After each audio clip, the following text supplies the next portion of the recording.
네, 안녕하세요. 태양광을 찾는 모든 것 노정자입니다. 오늘 2020년 4월 17일이고요. 2020년 상반기 RPS 고정가격 경쟁 입찰이 오늘로 마무리가 됐습니다. 저합이랑 고합에서 참여를 하셔야 되는데 사실 금액들 때문에 항상 고민이 많으시죠. 저도 고민이 되게 많습니다.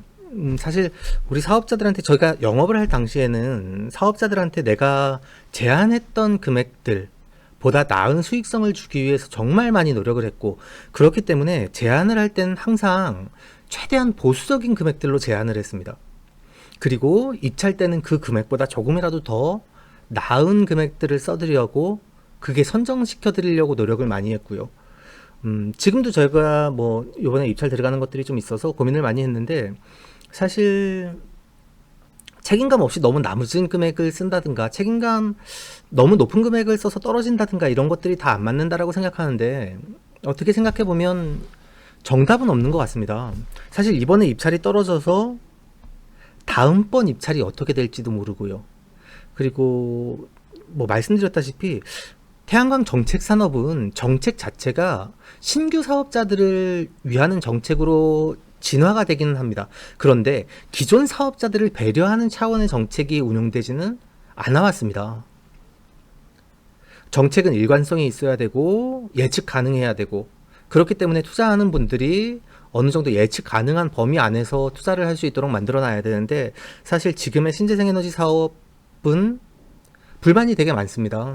어떤 분들께서 저에게 정책을 옹호하는 것밖에 되지 않는다라고 말씀을 하시지만, 정책에 저만큼 불만이 많은 사람도 저도 엄청 불만이 많습니다, 정책에.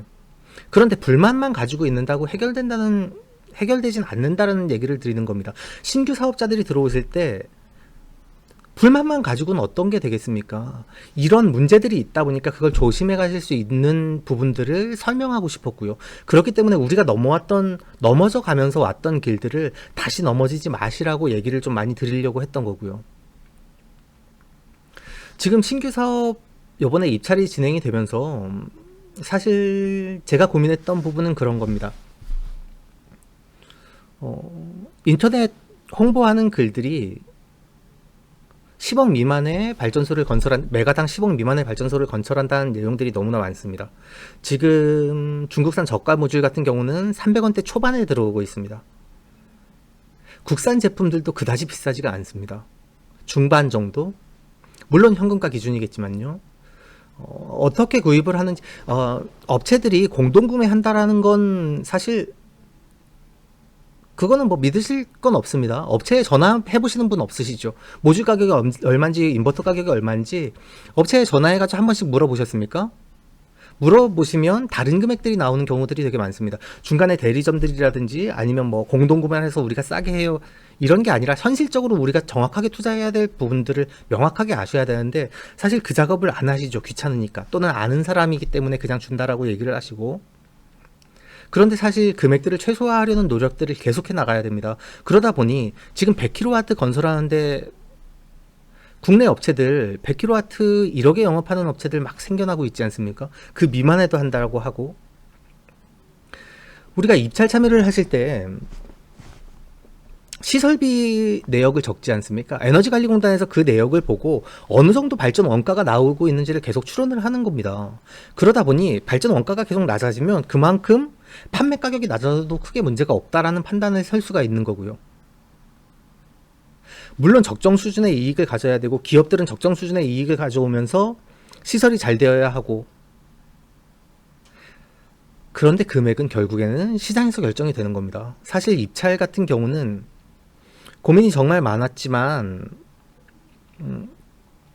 선정될 수 있는 금액을 가느냐 아니면 도전하는 금액을 가느냐를 먼저 결정을 하셔야 되는 부분이었고, 저는 개인적으로 선정이 되는 게 맞다라고 생각을 했습니다.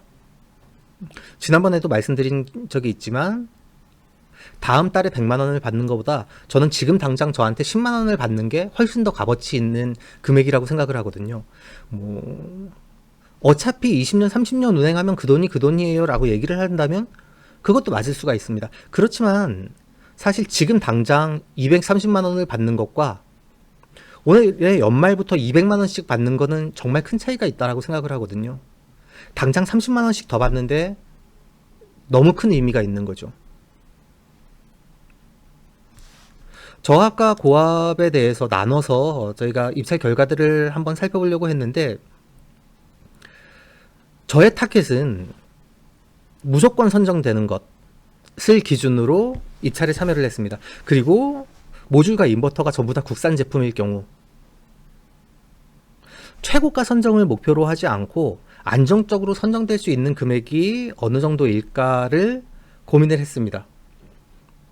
참여 금액을 말씀을 드리면 욕을 바가지로 먹을 수도 있겠지만, 저는 사실 제가 입찰 참여 기간 중에 카페에서도 마찬가지고 저랑 제가 관여하지 않은 물건에 대해서 금액을 얘기한 적이 없습니다.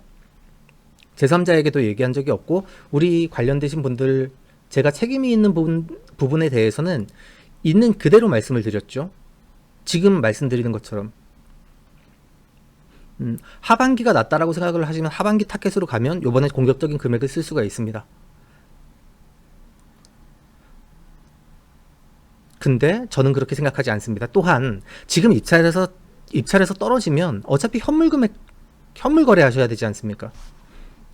어제 현물 거래 금액이 44,200원이었죠. S&P가 83,000원 수준이었습니다. 지난달 S&P가. 그러면 127,000원 수준.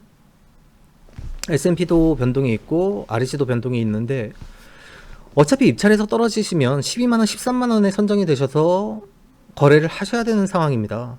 그리고 원가가 너무 많이 내려왔다 보니까 기존에 설비를 하신 분들, 돈 많이 투자를 하신 분들 당연히 억울하죠. 당연히 높은 금액으로 선정이 되셔야 되죠. 근데 보십시오. 지난 입찰에 선정을 못하니까 지금은 15만원대를 쓸 수가 없지 않습니까? 15만원대를 쓰면 무조건 떨어진다라고 보지 않습니까? 모르겠습니다. 다음 입찰 결과들이 더 나아질 수도 있지만, 저는 사실 입찰 마감 전에 금액들을 막 얘기하는 것도 정말 문제가 있다라고 생각을 합니다. 소신 지원을 해야 되는데 여기저기 막 돌아다니면서 금액을 얘기한다? 내 생각은 얼마예요 라고 얘기를 한다? 그런 것조차도 상당히 경계를 했습니다.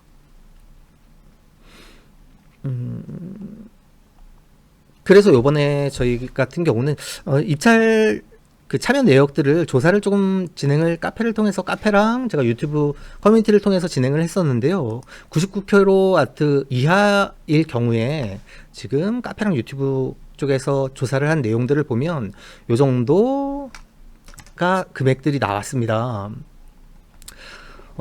제가 생각하는 금액은 이었습니다. 그 정도면 충분히 가능한 금액이 아닐까? 라고 예상을 했었고요. 사실 지금도 정답이 어떤 건지는 모르겠습니다. 그렇지만 국산 제품 기준일 때, 모듈과 인버터가 국산 제품 기준일 때 그 정도 기준을 가져갔고, 모듈이 중국산일 경우에는 최소한 30원 이상 낮게 적어야 된다라고 생각을 했습니다. 참여 내역들이 다르다 보니까 30원에서 50원까지 낮게 적고, 인버터의 경우에는 조금, 인버터는 배점의 차이가 없다라고도 얘기를 하시는데, 저 같은 경우는 인버터도 한 1, 20원 정도, 그러니까 1000원 단위로 16만 5천원으로 얘기를 한다면 1000원 단위 1, 2천원 정도의 차이가 있을 수 있다라고 봤고요. 지금 100kg 이상에 대해서 이렇게 참여 내역 조사를 요청을 드리고 하고 있는데요. 지금 카페에서 보면 31분께서 참여를 해주셨고, 경쟁률이 얼마나 되는지는 모르겠습니다. 지금 분포는 14만 9천원 이상이 35%, 그리고 14만 3천원에서 14만 6천원 사이가 38%인데, 제가 예상하기에도 14만 4천원에서 14만 6천원 사이가 가장 많을 거라고 예상을 했습니다. 그래서 지금 500kW 때 제가 모시던 사장님께서 저한테 연락을 주셔서 500kg짜리 진행을 해야 되는데 너의 의견이 어떠니라고 물어보셔서, 제가 뭐 여기저기 얘기는 할 수는 없지만 관련된 부분들한테 말씀을 드릴 땐 이렇게 말씀을 드렸습니다. 이번 입찰이 떨어지시면 현물 거래를 해야 되는데 그건 13만 원이 안 될 수도 있습니다. 하반기에 사업 내역이 좋아져서 더 좋아진다면 더 높은 금액을 쓸 수 있을지도 모르겠지만 이번에 반드시 선정돼야 된다면 미만을 생각을 합니다. 그래서 제가 들고 있던 물건에 대해서 입찰에 안정적인 금액으로 들어가려고 했고요. 정답은 어떻게 나올지 모르겠습니다. 그런데 지금까지 사업 내역과 입찰 물량들과 참여 내역들 말씀드렸다시피 입찰 참여 내역서는 전부 다 기재사항을 기재해 놓고 공인인증서로 우리가 들어가서 한번 확인해보고 제출할 수 있도록 만들어놔야 됩니다. 업체에서 진행을 하다 보니 사실 저희도 마찬가지인데 기재 오류가 날 수도 있고 사업 막 80개 100개씩 막 진행을 하다 보면 설비 확인서가 A가 들어가야 되는데 B가 들어가는 경우들도 종종 있을 수 있습니다. 그렇게 해서 떨어지는 부분들이 없도록 한 번쯤 더 체크를 해보시라고 말씀을 드렸고요. 지금 카페랑 유튜브 커뮤니티를 통해서 저합과 고합에 대해서 참여 내역들 조사를 하고 있는데요. 물론 압니다. 너무 낮게 써서 금액들이 낮아졌다라고 욕하시는 분들도 계시는데 목적성이 어디에 있는지를 명확하게 한번 따져보시는 게 맞을 것 같았습니다.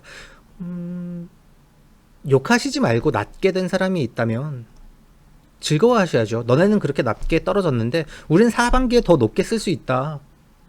정말 즐겁다. 라고 생각을 하시면 서로 욕할 일은 없을 것 같습니다. 이렇게 얘기하는 것들이 어떻게 되면 되게 부담이 될 수도 있겠지만 사실 태양광 사업은 현실을 좀 냉정하게 파악해 보셔야 하는 게 있습니다. 남의 이야기만 듣고 휘둘려서는 사실 가기가 어렵고요. 지금 발전 사업 자체가 안정적으로 예측 가능한 범위 안에서 진행이 되지 않다 보니 조금은 더 예측 가능한 수준 안에 머물러서 수익성을 창출할 수 있도록 하다 보면 조금 더 안정적인 금액들을 써내려간 게 아닌가 싶습니다. 물론 유튜브에서도 지금 보시면 33분께서 참여를 하고 계신데 주말 동안 유튜브나 카페 통해서 참여해 주시고요. 관련된 내용들 다시 한번 리뷰할 수 있도록 하겠습니다.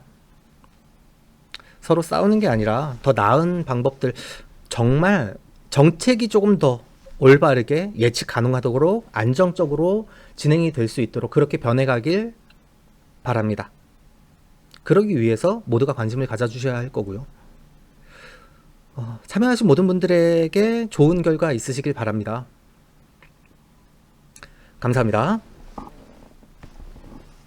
가짜뉴스와 잘못된 정보들이 넘쳐나고 있습니다. 스팸과 사기꾼 예방을 위해서 참여가 필요합니다. 첫 번째, 3개의 점을 눌러주세요. 두 번째, 신고를 클릭해주세요. 세 번째, 스팸 또는 오해 소지가 있는 컨텐츠를 선택하세요. 네 번째, 대량 광고 또는 사용자를 현혹하는 컨텐츠를 클릭하세요. 다섯 번째, 싫어요를 눌러주세요.